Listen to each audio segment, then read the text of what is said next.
In an industry where such incredible resilience is needed, how do we break the stigma that needing support is a sign of weakness? Go ahead, Sarah. Um, so I think it's a multi-pronged approach. And I think one of the first things is things like this, having conversations about it. I think having national and international conversations about it is one of the things that's really important.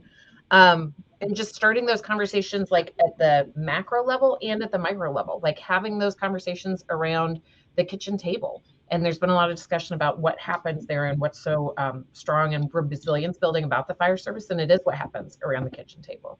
So I would suggest kind of at all levels having that conversation. I would also say testimonials are good. People who have struggled, who are willing to say, here's what I experienced, and helping people to understand.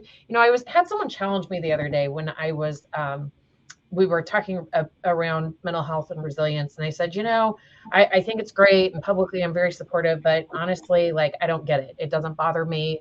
I don't think that it's impacted my life at all. And it was someone who I really respect. It was an interesting thing to hear that perspective. And my response to him was, because he said, is something wrong with me because it's not bothering me? Or is that, well, he had some other choice words to use in colorful language there, but trying to be more appropriate today for once. And so my response was, there's nothing wrong with you if it doesn't bother you, as long as you realize that it might not always be that way. I mean, I've talked to people who felt like they went years with that stuff. I've heard often the metaphor of like, it's like having, you have your worst calls and you lock them away in your mind, or you file them away in a file box. You have to be careful, kind of letting who you give the key to and those types of things. And I love the metaphor. I think what we have to get to, though, is helping people and having the conversations about the fact that those things are in your mind. And like biologically, it's not, they are experiences that you've had. There is the brain is not just a mushy thing that you shove stuff in and pull stuff out. Like, it's coded in there. Your experiences and your memories are all in there. So just understanding that it's okay if you're okay today, and it's okay if you're not okay tomorrow, or 5 years from now, or 10 years from now. I think the other thing we need to talk about with stigma is kind of attacking it at all levels in terms of where people are in their career. Like, how people are affected a year in or 2 years in might be very different. I think I've given a talk a couple of times recently about the job of being in fire service leadership, being a chief, and how that's Frank Lito from FDNY reported or used the quote, "It's the loneliest job in the fire service." And I've given a couple presentations around that, and kind of like the self-care and the awareness of what chiefs need to be looking for, and paying attention to their own health. And it's really easy to like walk the walk. And I do this with my own job where I'm like, okay, everyone, like, focus on health and wellness, do all these wonderful things, take care of yourself. And I'm like, except don't miss work tomorrow because we've got a lot of stuff to do. So I think it's paying attention to when leaders, I think part of reducing the stigma is we need leaders and people in chiefs positions to also go, wait a minute, like, I am not superhuman. You're not superhuman. Let's all, have some compassion with each other when we realize that someone's struggling. So I really think it's these types of things, just carrying on the conversation, continuing the conversation at all levels on all. I mean, sometimes it feels like we're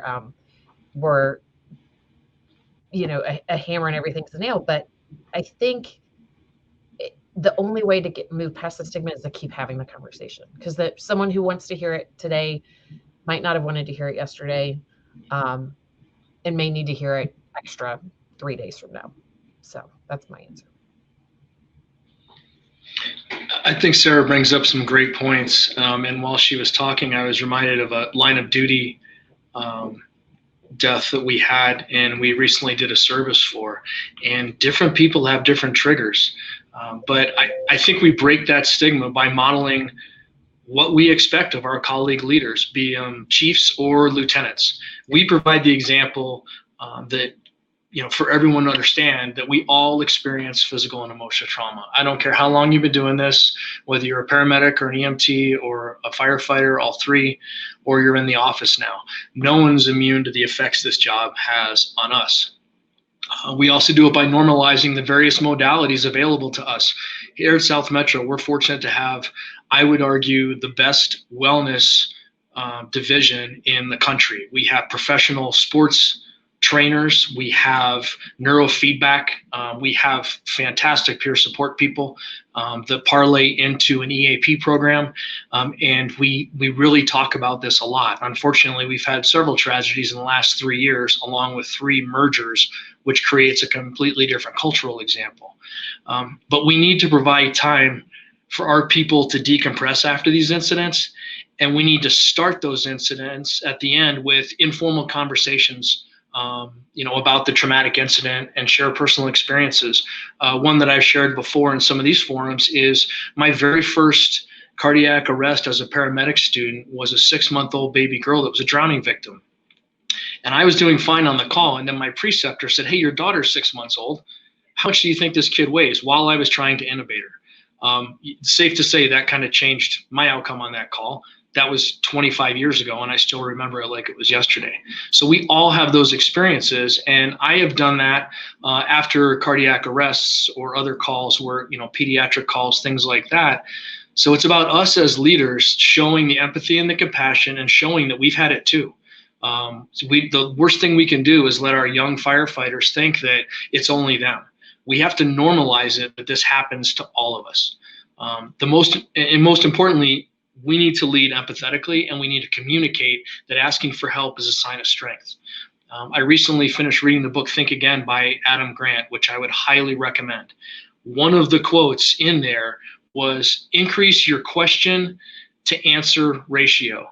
And to me, what that means is I'm asking the questions, whether it's during a post-incident analysis, a quick hot wash at the back of the ambulance after the hospital, or maybe when I stop by the station to talk to people. I want to see where they're at. So ask questions from a place of curiosity rather than making statements from a place of judgment, and then listen. And like I said earlier, look at the nonverbal cues of your people. We have therapy dogs, which are phenomenal. From a leadership perspective, the best thing you can do is bring in a therapy dog, because I'll tell you what, they will go right to the person that is suffering the most internally, whether you can see it or not, because we all have a great way of putting on a poker face saying, "Oh no, it's not bothering me," but the dogs know. So that's been huge for us.